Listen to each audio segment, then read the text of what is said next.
उर्दू में हर political party election के ज़माने में नए नए वादे करते हैं लोगों को। बिकॉज मेरा बोलने का मतलब इलेक्शन कमीशन का चंद रूल्स है। अगर कोई सामान, कोई क्रिकेट का सामान हो या दारू का हो या यूटिसिल्स हो, कोई भी इलेक्शन के टाइम पे चेक पोस्ट ना रख के सबको सीज करते। मतलब क्या है, आप लोगों को दे के वोट मांगते हैं, मतलब लोगों को एक मौका देते, फायदा पहुंचा के वोट लेते बोल के इलेक्शन कमीशन एक रूल लगाई। पर वैसे ही आज लाखों करोड़ों रुपए किसानों के जो कर्जे माफ करने का, ये भी उसी में आता मेरे हिसाब से। इस वजह से जब रूल बोले तो रूल ही है। आज वही बात बोल के केसीआर आया, वही बात बोल के चंद्रबाबू सरकार में आया। मैं बोलने का मतलब है इलेक्शन कमीशन फ्यूचर में अगर आप कर्जा माफ करने का नहीं, दूसरा कोई रोड बनाते, तरक्की करते, पानी देते, ये सब बोल सकते, मगर लोगों का कर्जा माफ करना बोले तो इनडायरेक्ट ब्राइब दिए सर कहीं ना किसानों को। अरे भाई तुम्हारा लाख रुपए माफ कर रहे तो उसको लाख का फायदा पहुंचाए नहीं।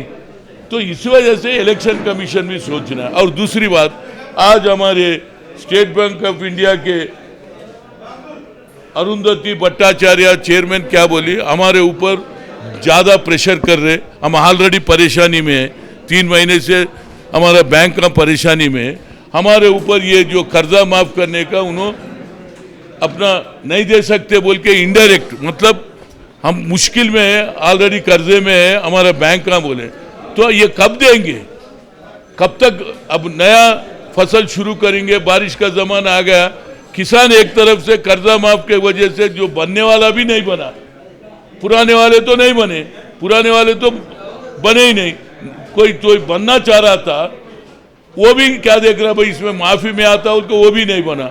अब सवाल आया क्या, नया फसल डालने के वास्ते उन्हें वो अपना खेती बाड़ी करने के वास्ते फर्टिलाइजर खरीदना है, वैसी सीड्स खरीदना है, तो उसको दो तरफ से परेशानी है। तो मैं बोल रहा हूँ सरकार इमीडिएट ये जो फैसला दिए, दोनों सरकार भी इमीडिएट कैसा करते, रिजर्व बैंक वाले से बात करते, किन से भी बात करो, नरेंद्र मोदी तो किसानों का जल्दी फायदा करो बोलने का मतलब है। और दूसरी बात, हमारे डिप्टी चीफ मिनिस्टर साहब मैं हेल्प यू डेस्क एक खोलने वाले हैं, बहुत अच्छी बात है भैया, खोलो, उन लोग को बोल रहे। मगर क्या है, सबसे ज़्यादा ये जो हेरा फेरी होता रजिस्ट्रेशन ऑफिस में, किसी का जमीन हमारे रजिस्टर ऑफिस पे क्या है, तू खरीदा, तू बेच रहा, मेरा फीस क्या है ले लो, लेता, बस बाकी का कुछ नहीं देखता। वही कर्नाटक में कोई आदमी बेचा, हनुमंतराव है सोल्ड टू समबडी, इमीडिएट उसका नाम रिकॉर्ड में आता, यहाँ कोई रिकॉर्ड ही नहीं है। अच्छा, रजिस्ट्रेशन के वक्त भी ये जमीन उसका है, दूसरों का बेच रहा, वो भी नहीं देखते रजिस्ट्रार का।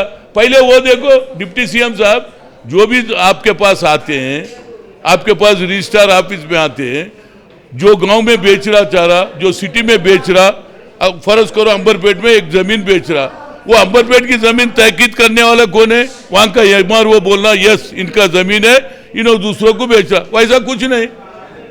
वहां रजिस्ट्रेशन होता, उसके बाद बोलता रहे मेरा मकान, मैं जगह खरीदा 300 गज का, बोल के नहीं समझता, 4 दिन के बाद वहां कोई दूसरा झोपड़ी डाल देता, ये मेरा जमीन है। तो इसी के वजह से तो रायलसीमा वाले यहाँ दादागिरी करके हजारों एकड़ों का जमीन कब्जा करें। तो मैं समझता हूँ एक नया तेलंगाना बना, केसीआर साहब नया काम करो ताकि लोग तुम्हारे को विश्वास करेंगे। और दूसरी बात, आप तो एक अच्छा काम पर गुरुकुल में जो परमिशन लेंगे वो थोड़े करेक्ट है, मगर वो तो मकान रहने के वास्ते खरीदा पाप बेचारा, मकान बन लिया, यहाँ तो बिजनेस कर रहा, लैंको राजगोपाल करोड़ों रुपए का बड़े बड़े कितने 20 मंदिर 40 मंजिल बना रहा, एक 1.5 करोड़ में बेच रहा, उसका क्या कर रहे हैं। पहले मुसलमानों को 12% की जरूरत नहीं है, पहले तो ये करो तो ताकि उनकी तरक्की होती, पढ़ाई में तरक्की होती, हेल्थ में तरक्की होती, वह साफ सफाई में तरक्की होती, उनकी जिंदगी सुधारो भैया।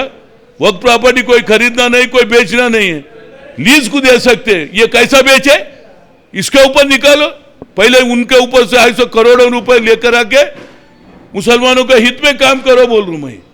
आप असल आदमी बड़े बड़े लोगों को छोड़ देंगे जो एक एक मकान वाले के पीछे बड़े, तो ये तो कितने मंजिला बना है देखे ना, एडवर्टाइजमेंट देखे, लैंको हिल्स, और करोड़ों रुपए बैंकों को डुबा के बड़े बड़े मंजिला बना रहे।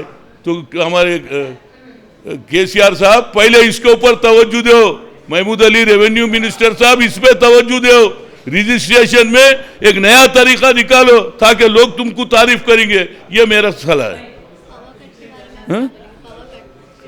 पावर कट तो देखो मैम, अभी तो शुरू हुआ, सरकार वहीं से खरीद रहे बोल रहे, छत्तीसगढ़ से देखेंगे। अब देखो पावर कट तो है, तेलंगाना अभी बना, अभी हम इस वास्ते ज़्यादा इस वास्ते नहीं बोल सकते।